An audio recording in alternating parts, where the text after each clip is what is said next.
Добре, што ёсць курсы. Я так разумею, што у Польшчы гэта адзіныя курсы мова на мова, так? Я удзельнічаў у такіх жа курсах у Беларусі. На жаль, зараз іх ужо няма. Правда? Сёння такая вельмі сумная навіна. Зачынілі апошнюю арганізацыю таварыства беларускай мовы. На жаль, у Беларусі ўжо няма. Зараз БССР, і всім вядома, што нічога добрага з гэтага не будзе.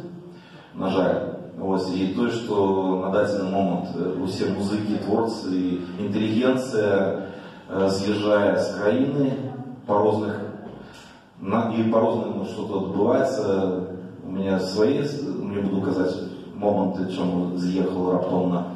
Але сенс у тим, що дякуючи і Центру беларускай солідарності, гэта все то, що ми робимо на користь Білорусі.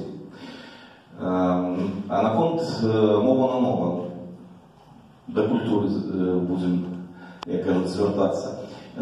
Беларуска орнаментальне тату. Чому менавіта беларускае, чому орнаментальное и чему именно это тату? Яно развіццё пайшло, можно так сказать, от меня в 2007-2008 году. Первая татуировка это вот эта вот была.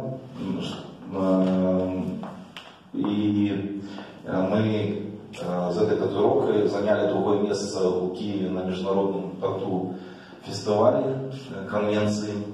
І в польскім часопісе, до речі, Тату Фест, була яна надрукавана, і ось гэта развіццё пайшло у масы.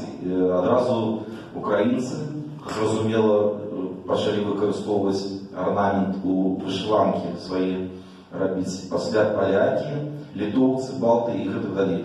На Беларусі яна, можна так сказаць, пайшла характэрная папулярызацыя пасля сайта Шума Арнамент. Да мяне звярнулася спявачка Руся. І вось тады, памятаю, Белсад здымаў здымкі гэтай татушак. Мы зрабілі там 3 татуіроўкі, 3 такіх арнаменты.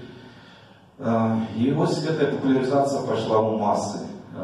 Чаму менавіта арнамент? Вось пытанне. Таму што яна татуировка не нясе нейкіх там геральдыку, напрыклад, так, там з палітыкай не звязана. Вось яна звязана перш-наперш з душой беларускага народа. Орнамент это такая сакральная частка беларусаў, гэта ідзе яшчэ са старажытнасці. Вось вядоўца казаў пра тое, што беларусы не набівалі татуировку. По мне так падаецца, што беларусы якраз таки набівалі татушки, бо гэта транслявалася праз ужо касцюм традыцыйны беларускі. У чым адметнасць менавіта арнамента? Арнамент, калі вы бачылі, па ўсёй тэрыторыі Беларусі ёсць камяні. Самае лепшае можна было паглядзець, калі вы, конечно, трапіце ў Беларусь. Гэта ёсць на Уруччы, у Менску, музей Луну. И там вельмі шмат этих камянёў сакральных со знаками. Там и музей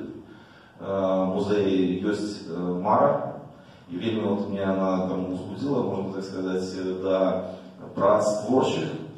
Я еще в детстве малявал алеем, маслом, такие цікавые картины, было пару выстав. И гэта все шло наверное, с тых часов. И для меня такое цікавое здарение, так само то, что я глядел на орнамент, на наметках, на кашулях, якая вышивала моя прабабуля, бабка Мария. И она там дожила до 99 год. И вот она и спевала. И она и сама вышивала. И вот это, можно так сказать, праз душу белорусского народа, вот это пошла татуировка у массы, можно так сказать. И у каждого из нас она и живет, что все-таки набивают татуировку орнаментальную больше атакованные люди.